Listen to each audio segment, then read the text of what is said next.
Welcome back to Surviving and Thriving, where we share with you all the things that we have learned as we have transitioned our family from struggling to survive disease to thriving and overcoming sickness and disease. As we have transitioned our family through that, and we hope that something that we share with you will help you, enlighten you, and encourage you as you transition your family from struggling to survive sickness and disease and becoming an overcoming family and enjoying your life right in the midst of it, right? So I'm going to share with you some things. I'm going to bring about some things that I've not showed you before, some things I'm going to touch on that I showed you before. I've done plenty of videos on oils, on herbs, on supplementation, on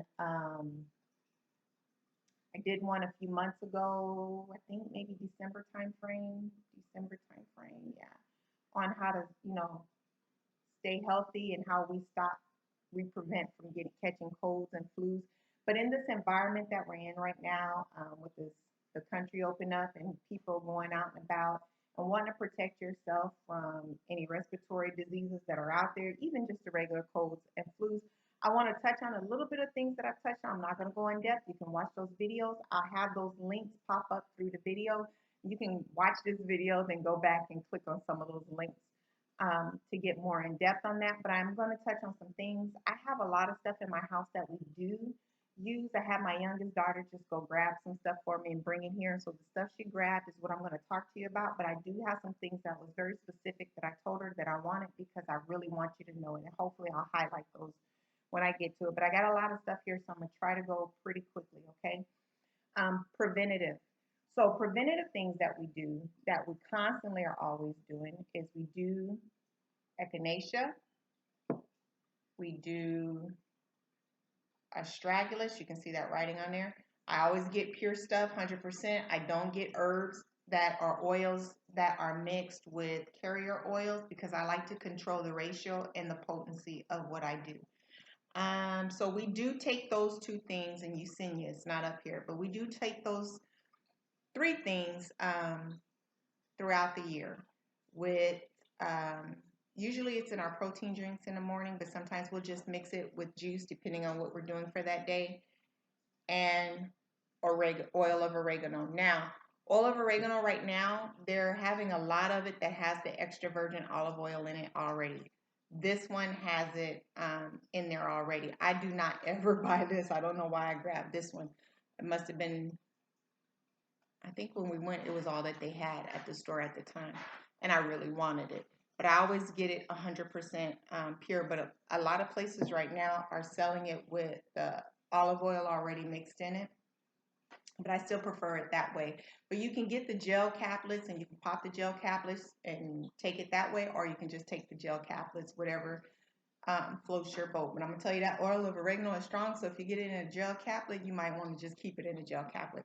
But we rotate with this. Now, this oil of oregano, I've told you before, it is more power. It's the most powerful antibiotic out there according to medical science in comparison to the antibiotics they give you in the hospital. This is all natural, and it's more potent, more powerful antibiotic than what the medical world use. So we only take that for 2 weeks top, and then we'll switch back to either one of these, the echinacea or the astragalus or Yersinia, and we'll either do them in a combination or individually. So those are things that we do. This right here, the silva, I put this inside of my diffuser because it kills a lot of germs in the air. You can take it. I don't take it very often. We do gargle with it at times, and there are times where we may take it, but we don't really utilize taking it orally as much. We opt to put it into the diffuser because it kills germs in the air. Your oil of oregano will do the same thing as well. The other thing that we do preventative is ginger. We grow ginger, and it makes beautiful leaves and beautiful flowers. So you might want to grow some ginger. But we take ginger. If you're going to buy ginger in the store, if it looks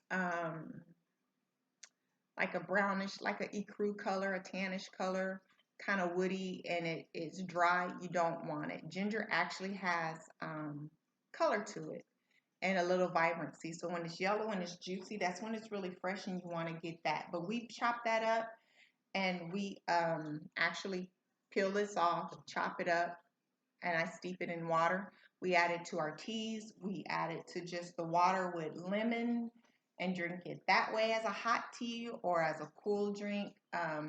We put it in our hot tea, we put it in our cold tea, but we drink this almost on a daily basis with lemon, without lemon. Ginger is really good. It's a very powerful antioxidant as well, so it helps to fight off things within the body. We drink a lot of teas too, so I'm gonna go over these teas real quick. My daughter brought over here. I did tell you guys I had my 11-year-old bring some stuff over here, right? So here's one that she brought over. It's ginger and probiotic. A lot of times you can get a lot of stuff that you need in the teas that you drink. Always look at the ingredients and see what's in it. Whatever's the first ingredient is going to have the most that's in there. So I try to get teas that are caffeine free and don't have any junk in it, right?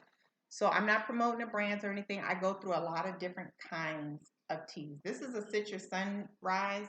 It's caffeine free, but it has 200% of the daily value of vitamin C. When you're trying to stay healthy, you definitely want vitamin C in your body. So when you're talking about respiratory things, so before that, I always get this red rose immunity tea. I actually like this red rose immunity tea, and I mix my teas. When I make tea, I don't just make a pot of tea with one kind in it. I mix it for whatever purpose that I'm going for. And I have a couple of brands, and I don't see the one that I mix this with out here, but I really like the flavor of it. But my family has different tastes that they like and different mixes that they like. But this is one that I always use for immunity.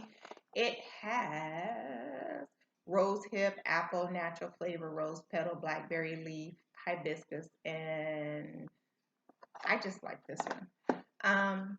Here's a bronchiate tea and a respiratory tea. This one's almost empty, but you see I already have one that's not open to use when it's open. This one I don't like the taste of, me personally, but you may. But I got it because I like what was in it. It had eucalyptus leaf, peppermint leaf, licorice root, ginger root, mullein flower, elderflower. So these are all things that are actually really good to fight against cold and really good for respiratory issues. So it's called bronchiate tea. So this is one that we've been using lately. I like this organic respiratory tea as well. Supports healthy breathing. It has in here eucalyptus leaf, elderflower, cinnamon bark, licorice root, mullein ginger, and holy basil.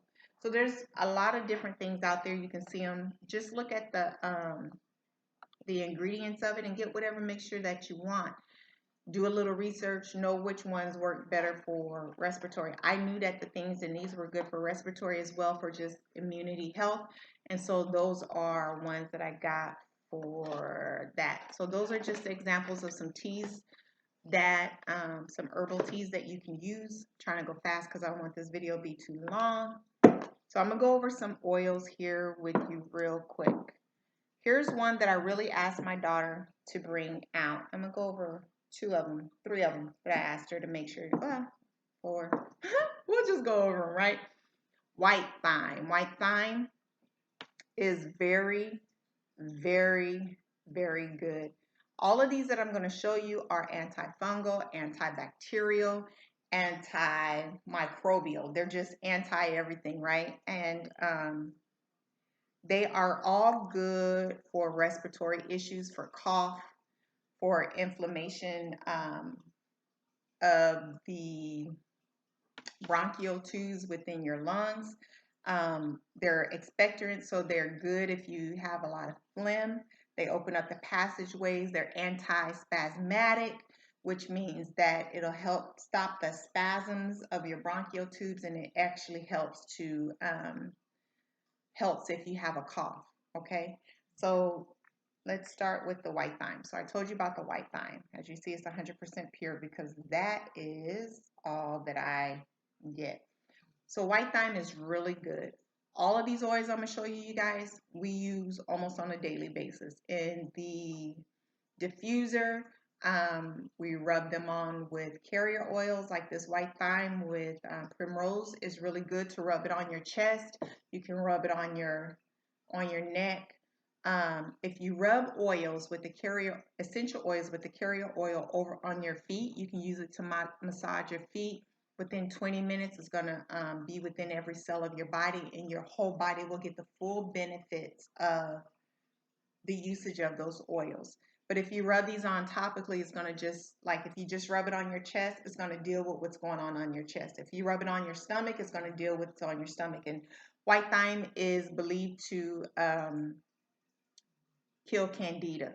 So if you're dealing with candida, you know, you might want to rub some on your stomach, gargle some in your mouth. Also, white thyme, because it's such a powerful everything, it kills so much stuff, so many different kind of bacteria and things like that. If you have a lump or a bump and you use it with primrose, you can rub it on your chest, right? I told you that for a cough, but it will, I can attest to it. If you rub it on, you'll see those lumps and bumps decrease drastically. You put it on like 3-4 times a day, and you'll see it decrease until it goes away. So I really like white thyme. Now remember, with essential oils, most essential oils, you need to look at it because most of them lower your blood pressure, cause your circulation to flow. White thyme is said to increase blood pressure. I am not 100% sure on that yet as far as my usage of it, because I've seen some say that it lowers blood pressure, but I've seen more say it increases blood pressure. I've used it and I have seen changes in my blood pressure, but I have not been able to say that I've seen it consistent enough to be able to vouch for that. But everything else I told you, I can vouch for because I know I've used it for those purposes. Clove. I like clove oil. I use clove oil. So if you're dealing with something, you can rub it on, use it in your diffuser. Clove oil is one of my favorite fragrances for what it used. Now, the great thing about all of these oils is they affect your attitude and your mood as well, right? So they actually help to lift up your spirits and calm anxiety. So what you want when you're using that, you know, if it's going to calm that anxiety and kind of loosen up, it's going to help loosen up some of that tension in your chest if you're dealing with respiratory issues. Also, what was that I was going to tell you? It was really important. Holy Spirit, help it come back to me. Okay, but clove oil is one that I highly recommend. Frankincense oil is another one. It's anti all kind of stuff, microbial, bacterial, all kind of good stuff, and it cleanses your air as well, right? And then bergamot. Bergamot is a good one. I like bergamot. I think white thyme as well. Bergamot and white thyme both, a lot of these actually help to relieve pain, but your bergamot is used, if you rub it on, it'll help get rid of that pain in your chest from the tightness or from that coughing. I like bergamot as well. It's anti everything as well, right?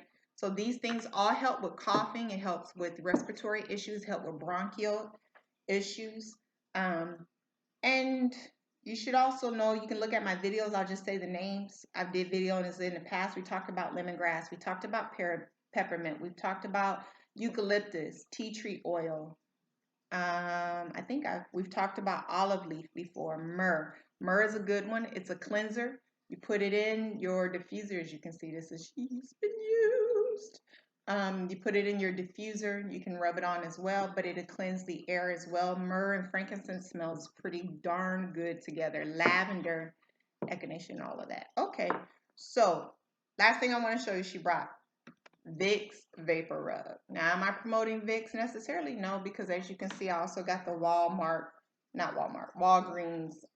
generic version of the Vicks. I'm going to tell you like my papa used to tell you. I'm not advising this, but we have a papa moment, okay? So my papa used to tell me when I was sick. He said, you take some of that Vicks, right? And you put some on with your pinky, right? And he said, then you rub it all the way in the back of your throat. He said, but don't swallow it, Cherie, because it'll kill you. I don't know why he would tell me to do that and then tell me don't swallow it because it'll kill you. But Vicks is also good. The thing about Vicks is that you don't want to be going outside after you use Vicks.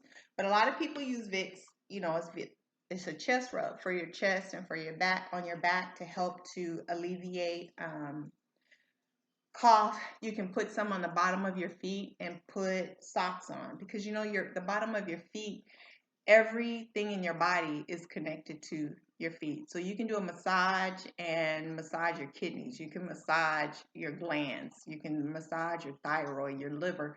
And so whenever you use essential oils on your feet, those things go straight to that organ. So if you are having issues with bronchial things, with respiratory things, rub some on your feet and put on some socks. Rub it on your chest, rub it on your back. I also, if my throat is hurting, I rub it on my throat. I do it for my children as well. Now, do I do what my grandpa say? No, I don't do that. But, you know, I know a lot of country people who do, so you do what you want to do. But I just wanted to share those things with you real quick. Hopefully that's going to be helpful for you. Thanks for watching the video. Go back, rewind, and click on each of those links for other videos that I've talked to you guys about. You're going to get more depth information that I did not share here. Hope something was in there, was helpful for you. If you have any questions, give me a holla. You can either email me or you can put it down below.